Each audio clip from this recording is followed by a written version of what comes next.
Boss और senior staff stairs पर नीचे आते हैं और शांति से नए सबमिट किए गए प्लान की तारीफ करते हैं। कहते हैं कि ये शानदार है, भले ही इसे अलग तरह से किया गया हो। इससे पहले कि पल संभल पाता, एक सीनियर स्टाफ मेंबर स्टेयर्स के पास एक सफाई करने वाली महिला पर भड़क जाता है और उस पर लापरवाही का इल्जाम लगाता है। वर्कर सच में माफी मांगती है और बताती है कि उसने ये जानबूझकर नहीं किया। बॉस धीरे से बीच में टोकते हैं, कहते हैं कि कोई दिक्कत नहीं है क्योंकि सब काम कर रहे हैं, और जाने के लिए मुड़ते हैं। अचानक सफाई करने वाली महिला हिम्मत जुटाती है और सिर्फ 2 मिनट अकेले रहने के लिए कहती है। सीनियर स्टाफ मेंबर गुस्से में भड़क जाता है और बॉस का समय बर्बाद करने के लिए उसका मजाक उड़ाता है। बॉस रुक जाता है, उसका लहजा सख्त हो जाता है और सवाल करता है कि क्या कर्मचारियों के साथ ऐसा ही बर्ताव होना चाहिए। बिना किसी हिचकिचाहट के वो सीनियर स्टाफ मेंबर को तुरंत फ्लोर छोड़ने का ऑर्डर देता है। गुस्से में और बेइज्जत होकर वो गुस्से में बाहर चली जाती है। अब अकेले में बॉस प्यार से सफाई करने वाली महिला से पूछता है कि वो क्या कहना चाहती है, लेकिन ईमानदारी से वर्कर पूछती है कि क्या कंपनी ने इलेक्ट्रिक स्कूटर प्रोटेक्टर प्रोजेक्ट पर प्रोडक्शन शुरू कर दिया है। बॉस मुस्कुराता है और कंफर्म करता है कि प्रोडक्शन पहले ही शुरू हो चुका है क्योंकि प्लान आउटस्टैंडिंग था। वर्कर गहरी सांस लेती है और सच बताती है, उसने ही वो प्लान लिखा था। बॉस वो बताती है कि उसका नाम हटा दिया गया था और उसकी जगह सीनियर स्टाफ मेंबर के एक रिश्तेदार का नाम लिख दिया गया था। बॉस सीरियस हो जाता है,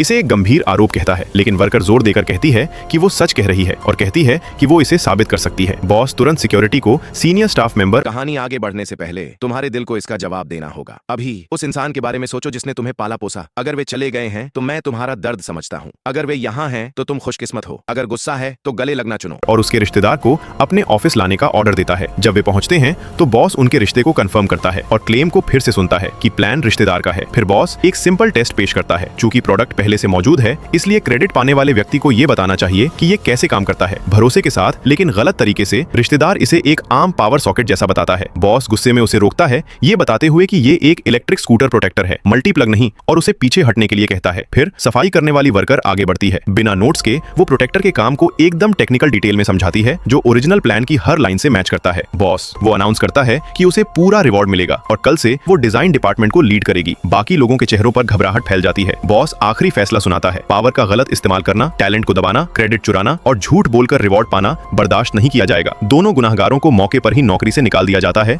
और तुरंत जाने का ऑर्डर दिया जाता है। टैलेंट बोल गया है और सच जीत गया है। सीख, सच्चे टैलेंट को देर हो सकती है लेकिन कभी मना नहीं किया जा सकता।